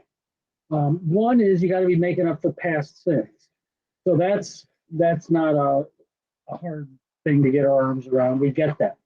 So minority-owned and women-owned business enterprises have been typically disadvantaged systematically, and so offering them a leg up, or as we've done here with if you're within 5%, you'll get the bid. We're allowed to do those kinds of things based on our past sins and our findings. But in terms of a requirement for workers on a job, or a requirement for the number of subcontractors involved, that's being deemed by the courts to go too far. That doesn't pass strict scrutiny, no matter how bad a sinner you were when it comes to minority-owned, women-owned business enterprises. So we can have goals.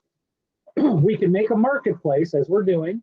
We can try and help minority businesses get capitalized, get jobs, do the paperwork. We can help them do all of those things. What we can't do is set a hard quota on our contracts. That's a hard quota. We can do goals, we can incentivize, we can even skip the lowest punitive bidder and go to one within 5% that's a minority-owned contract. Those are all allowed, but beyond that, the case law is very clear. You're not allowed to have a hard goal. The difference with LEP is that it once again requires a finding of problems, and then again, you can only have very modest sorts of requirements. And the LEP is only available to Evanston when Evanston's spending only Evanston dollars.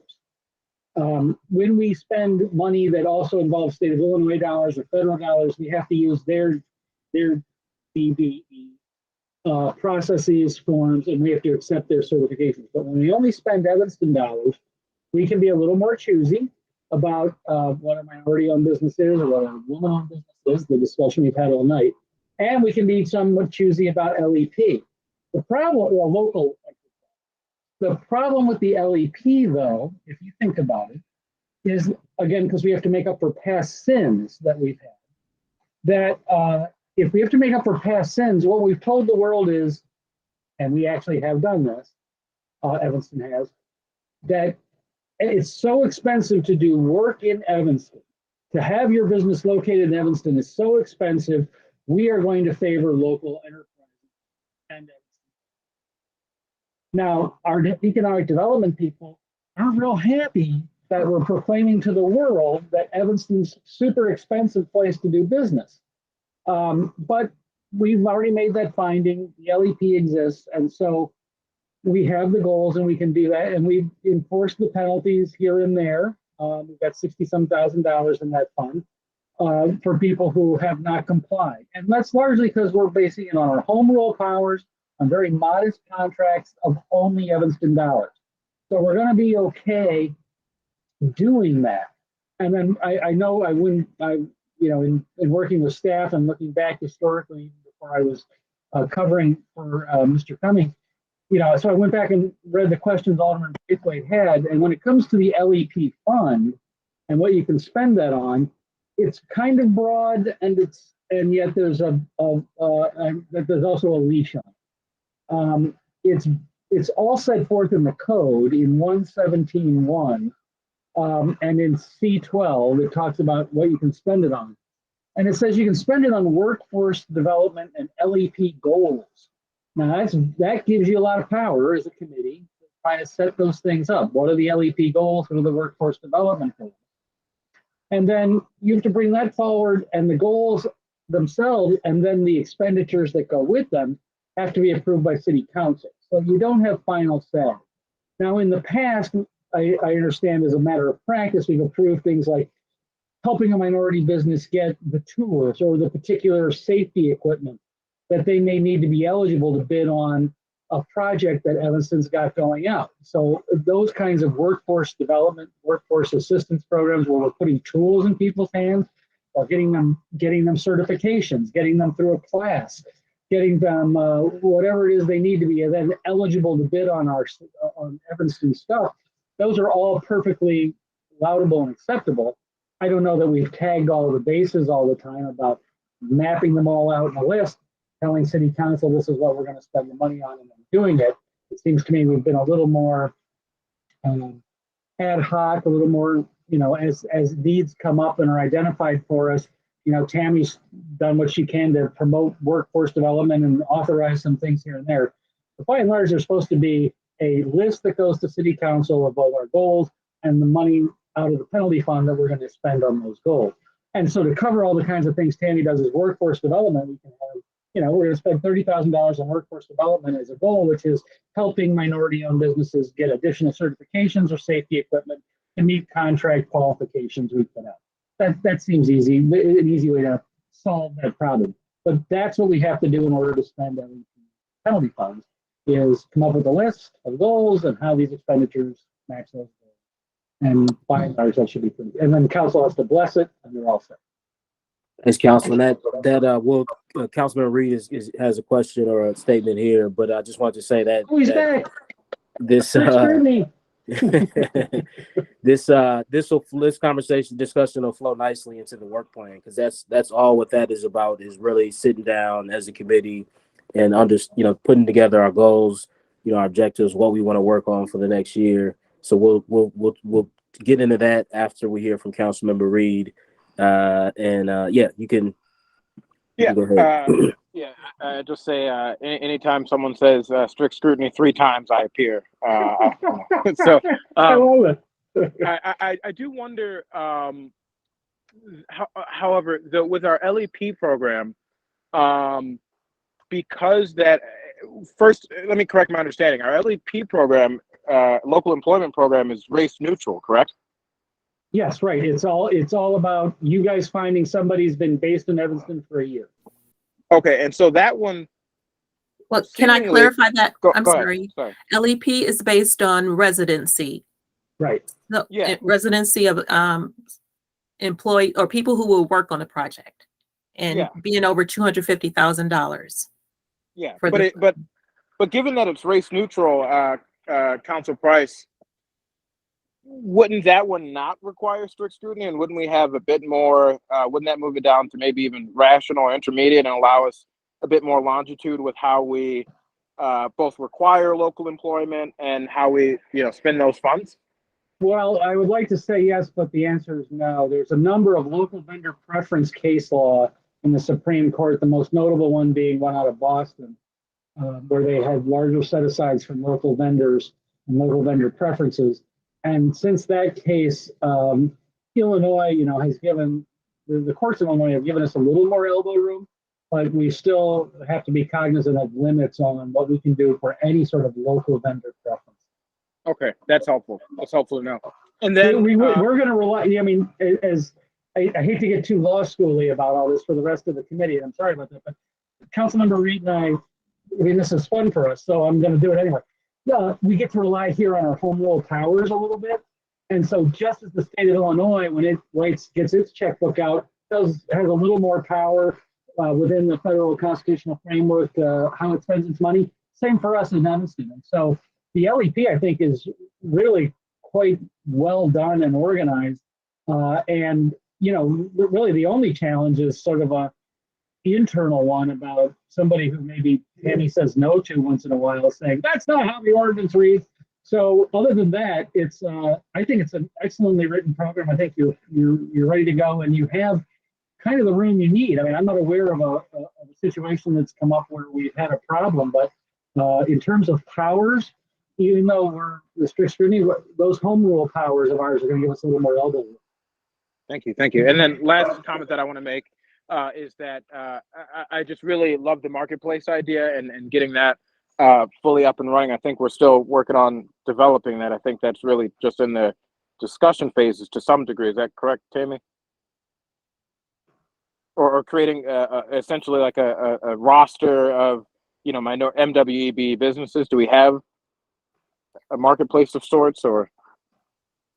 Well, I'm not aware of the marketplace. I think what still being in Councilmember, question.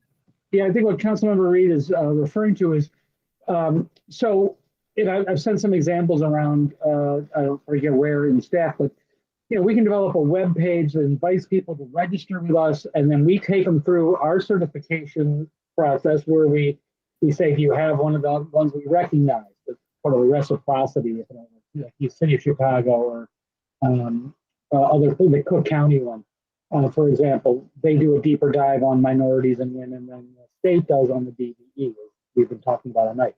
So we can develop our own roster, and we can be proactive out in the marketplace saying, hey, when you register with us as an a minority-owned business or a women-owned business enterprise, not only is that give you, check off that box, we will affirmatively send you, bidding opportunities and create a marketplace that way.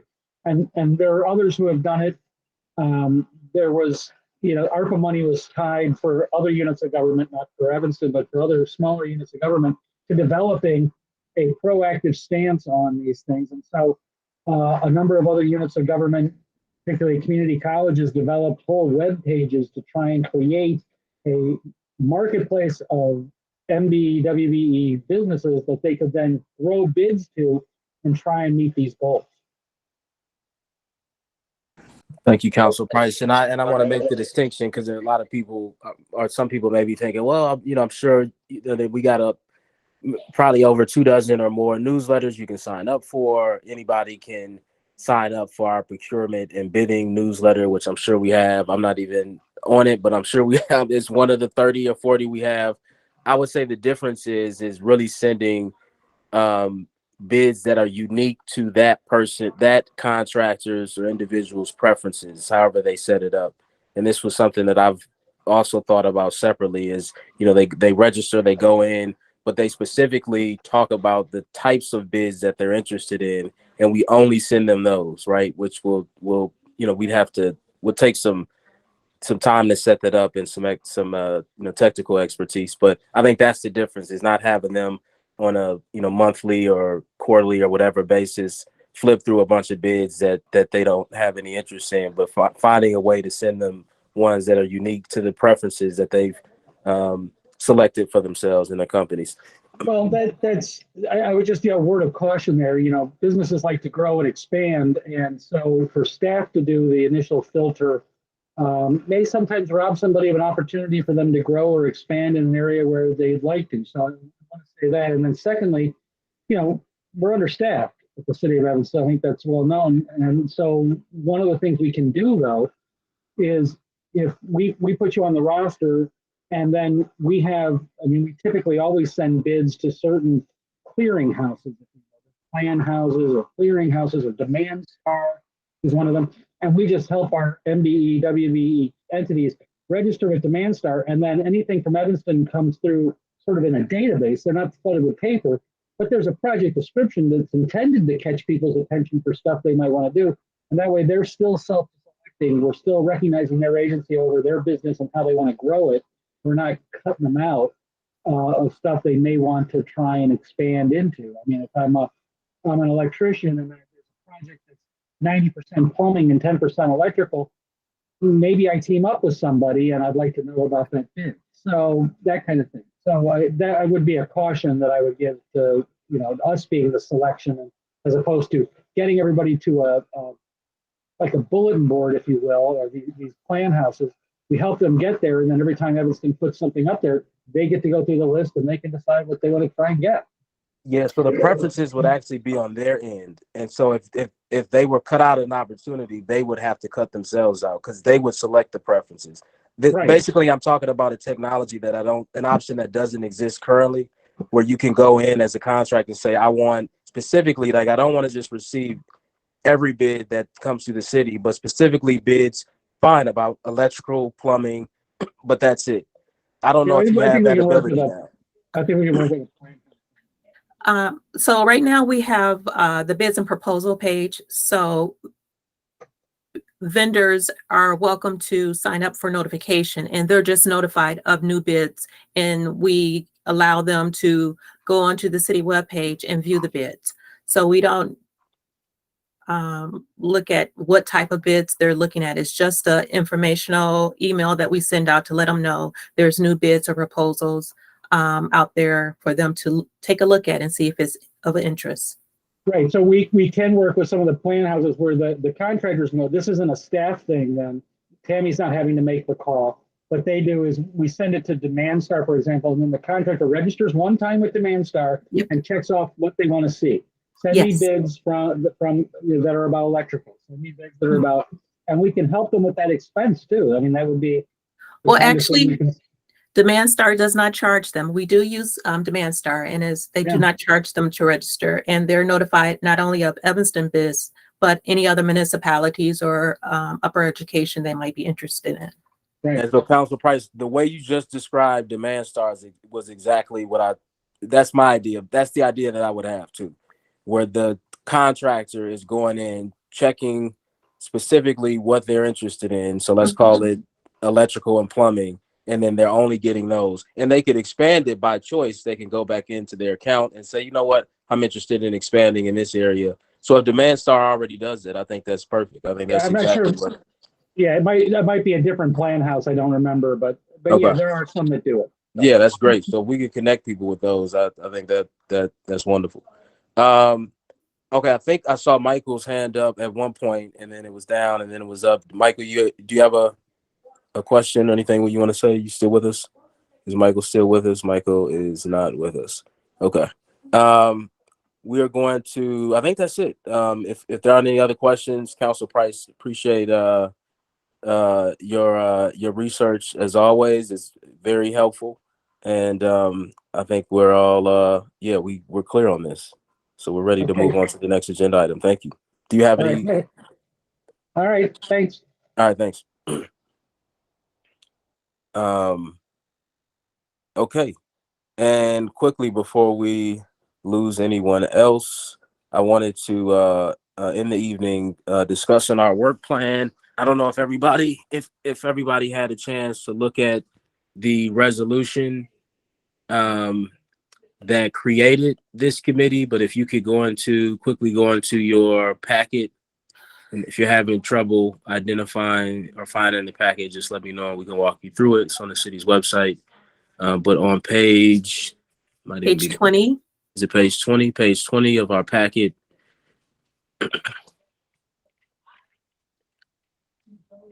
And before I get into that too, I just also wanted to acknowledge in your packet that that Angela Panisi, one of our fellow committee members, also wrote a letter to us.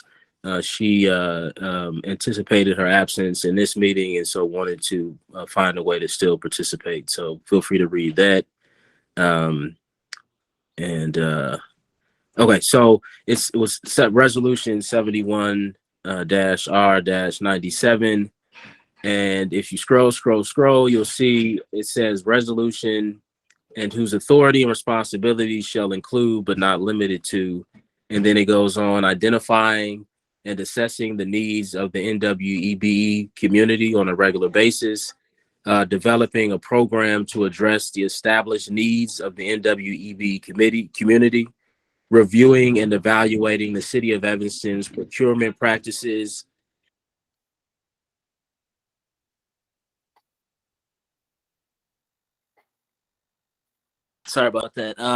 reviewing and evaluating the City of Evanston's procurement practices in order to maximize opportunities for the NWEB community, designing a training program in conjunction with the local Small Business Development Center and other sources for the purpose of increasing the capacity of local firms to provide the goods and services the city needs. And I think actually that point number 4 would be a really good opportunity for Sunshine Enterprises, the discussion we had earlier. I think that would be the new kind of group that we could collaborate with. Identifying additional technical and financial assistance resources for the NWEB community, proposing realistic goals for addressing underutilization of NWEBEs in the City of Evanston's procurement process, preparing an economic impact presentation to council that's based upon actual and proposed NWEBE participation and related cost factors, addressing job training and employment on city construction projects, defining bidder good faith efforts and complying with the NWEBE program as they may relate to a determination of responsiveness in the procurement process, proposing appropriate contract language relative to the NWEBE program, researching and establishing a mentor / protege program between NWEBEs and established firms, developing and maintaining an NWEB directory for the firm's inclusion on the city's bidder list, determining the basis for confirming the status of a firm as either Evanston-based or owned by minorities and/or women for participation in the City of Evanston's program. Then 2 more, preparing status reports and an annual presentation to the mayor and city council, and then reviewing and evaluating a local preference policy. I would imagine that's probably the LEP program, I would imagine. So as you can see, that we've heard people even say tonight that, oh, we need goals. And I mean, there were a lot of goals. There were a lot of responsibilities that the council at this time thought about when creating this committee. And you'll notice that some of them are outdated and have already been completed. But much of this are things that we could still be doing that we are not doing. And we're certainly not doing any annual reports to city council, and no one's fault other than that just at some point, we, as Michael said, the committee began to think that it reported to Economic Development Committee instead of directly to council. So there's a lot of work to do, and we can add to this as well. So, as we kick off this discussion, I thought it was important to read through that list of responsibilities that the founders of this committee wanted it to work on, with the full understanding that we can grow, beyond this as much as we would like. That being said, I think a work plan, what we need to do in it in part is to really define kind of, who we want to be, but then what do we want to work on initially, because we won't be able to tackle all of this at once. There's only many meetings in a year, so much time that we can volunteer to doing it. And of course, we continue to be challenged with staff shortages. So I think out of 15 things or 20 things that we may want to do we should come up with a top 3, top 4, top 5, whatever feels good for the committee to work on. And we can make those decisions over the next few meetings. So that was the first thing I wanted folks to look at. The second is the last page of the packet, I believe, and it says guidelines for BCC self-assessments.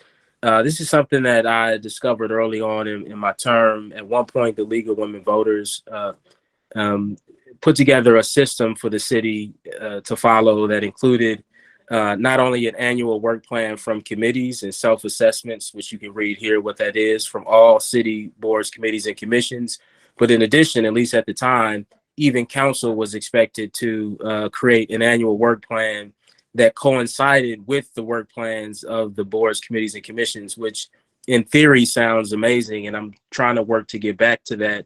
And I think as a start, if this committee could create a work plan, could make sure that we're complying with the annual self-assessment, if we can get it to work, then I think we can create a nice model for some of the other committees and eventually council. And so in going through this, the self-assessment is, a list of questions that we would answer. And then in addition, at the bottom, it says description of duties as stated in the city ordinance, current work plan, which is what we're talking about also, current annual report, and then bylaws, if any exist. So again, there was really a lot of thought and direction given to committees overall about how to structure themselves and how to make sure that year to year they were being as productive and efficient with their time as possible. I think all the committees have gotten away from some of these systems and processes that I think will work if you use them. But I would love us to get back to it. And again, just ending with the current work plan, want to kick it to the rest of the group to see, what thoughts that we have about, what we want to work on. First, should we come up with an annual work plan? How might we go about that? Just any thoughts at all about having a work plan to guide the work of this committee?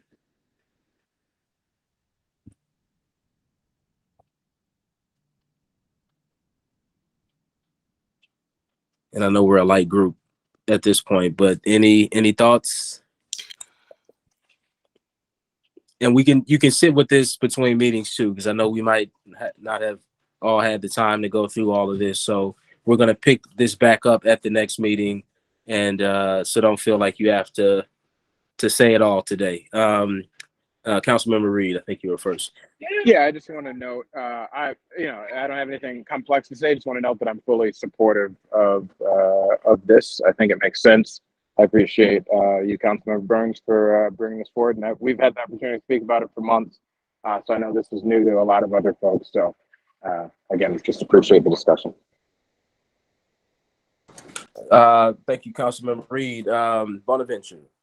Yes, I would suggest we have at least a basic work plan, and we use that work plan for our progress and see what we can do.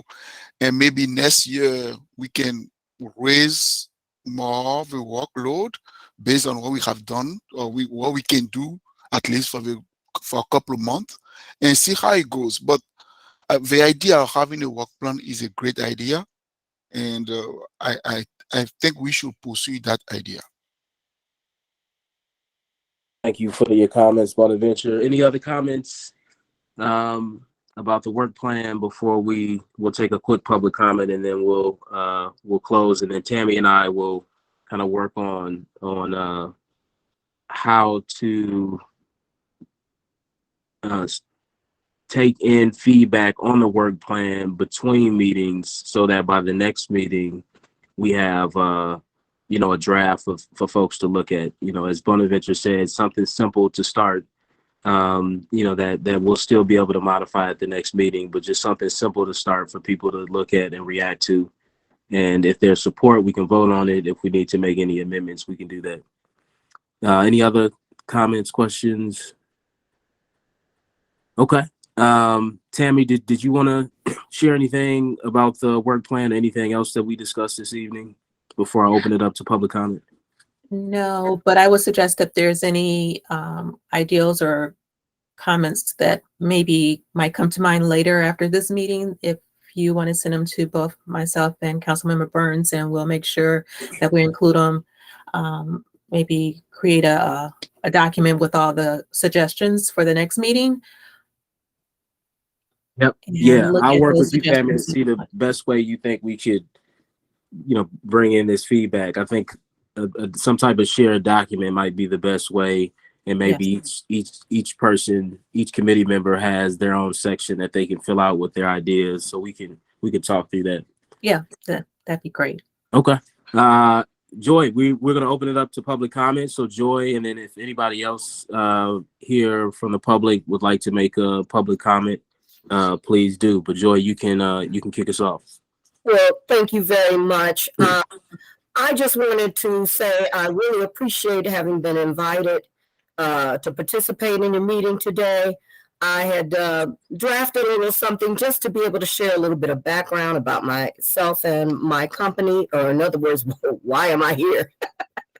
I also have one of my associates, one of my team members, Diana Cano Garza, who's in attendance, and she is our Spanish market specialist with my company. So I'll just quickly share a little statement that I had put together for you.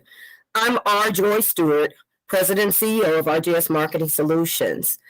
RJS is a full-service marketing company with a very keen focus on community outreach and development. First, I just wanted to share a little bit about myself. For many years, I worked for the broadcast industry in advertising and marketing as an executive for various radio and television stations in Chicago and Los Angeles. That probably was over a span of about 25 years. For about 10 years, I did freelance marketing work and also taught at the Evanston School District 65, where I also taught the extended day and ISAT testing preparation programs for both Family Focus and Fleetwood Jourdain community centers. Though I am a resident of the Edgewater community, I have extensive experience with and an enduring commitment to the Evanston community. Evanston has a long history of being revered as a multicultural melting pot mecca with welcoming arms of tolerance and acceptance. Yet, it bears myriad undercurrents of divisiveness and discrimination, much as the rest of our country. Today, the all-time catchphrase is diversity and inclusion, diversity and inclusion. We hear that everywhere, and it is intended to encompass minority ethnic groups, and the LGBTQ plus community.